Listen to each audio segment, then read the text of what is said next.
Pakistan India നൽകി വന്നിരുന്ന Sindhu നദീജലം India നിർത്താൻ ഇപ്പോൾ തീരുമാനം കൈക്കൊണ്ടിരിക്കുകയാണ്.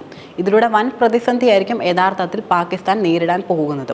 സാമ്പത്തികപരമായി പാകിസ്ഥാൻ ഇപ്പോൾ നിലവിൽ വലിയ വെല്ലുവിളികൾ നേരിട്ടുകൊണ്ടിരിക്കുകയാണ്. അതിനാൽ തന്നെ പാകിസ്ഥാനെ സംബന്ധിച്ചിടത്തോളം ഇതൊരു കനത്ത പ്രഹരമാകുമെന്നതിൽ ഒരു സംശയവുമില്ല. കൂടാതെ സിന്ധു നദീജല ഉടമ്പടിയൊന്നും പരിഗണിക്കാതെയുള്ള ഈ തീരുമാനം പാകിസ്ഥാൻ ഭരണകൂടത്തെ അക്ഷരാർത്ഥത്തിൽ ഞെട്ടിച്ചിരിക്കുകയാണെന്ന് പറയാം. വിദേശകാര്യ സെക്രട്ടറി ആയിട്ടുള്ള വിക്രം മിർസിയാണ് ഉന്നതതല യോഗത്തിന് ശേഷം ഈ നിർണായകമായിട്ടുള്ള തീരുമാനം പ്രഖ്യാപിച്ചിരിക്കുന്നത്. പാകിസ്ഥാന്റെ കിഴക്കൻ മേഖലയെ പൂർണ്ണമായും വരൾച്ചയിലേക്ക് തള്ളിവിടുന്ന വലിയ തീരുമാനം കൂടിയാണിതെന്നതിൽ ഒരു സംശയവുമില്ല. മാത്രമല്ല, സിന്ധു നദീജല ഉടമ്പടി അനുസരിച്ചുകൊണ്ട് പാകിസ്ഥാനിലെ പ്രധാന പ്രവേശിയായ പഞ്ചാബിലേക്ക് കൃഷിക്ക് ആവശ്യമായ വെള്ളം എത്തിക്കുന്നത് ഇതിലൂടെയാണ്. ഈ നയം നടപ്പിലാക്കുന്നതിലൂടെ ഈ രീതിയാണ് തടസ്സപ്പെടാൻ ഇനി പോകുന്നത്. ഇന്ത്യയുടെ ഈ നടപടി പാകിസ്ഥാൻ അകത്ത് തന്നെ വലിയ കലാപത്തിന് വഴിയൊരുക്കുകയും ചെയ്യും.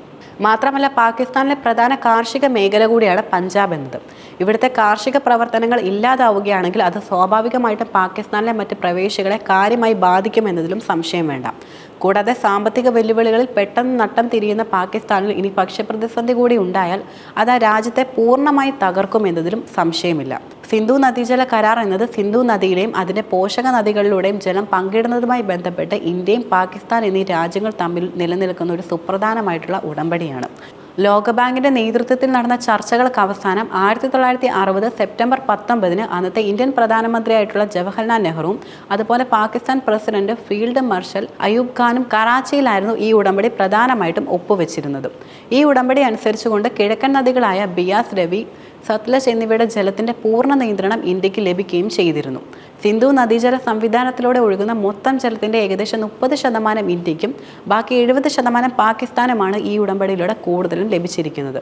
ഇന്ത്യയിൽ നിന്നും ഉത്ഭവിക്കുന്ന നദിയായിട്ട് പോലും വലിയ വിട്ടുവീഴ്ചയാണ് ഈ കരാറുമായി ബന്ധപ്പെട്ട് ഇന്ത്യ കൊടുത്തത്. ഈ കരാർ അനുസരിച്ചുകൊണ്ട് ഇന്ത്യക്ക് പടിഞ്ഞാറൻ നദികളിലെ ജലം പരിമിതമായ ജലസേചന ആവശ്യങ്ങൾക്കും അതുപോലെ വൈദ്യുതി ഉൽപ്പാദനം, ഗതാഗതം, മത്സ്യകൃഷി തുടങ്ങിയ ഉപഭോഗേതര ആവശ്യങ്ങൾക്കും ഉപയോഗിക്കാനുള്ള അനുമതിയും നൽകി വരുന്നുണ്ട്.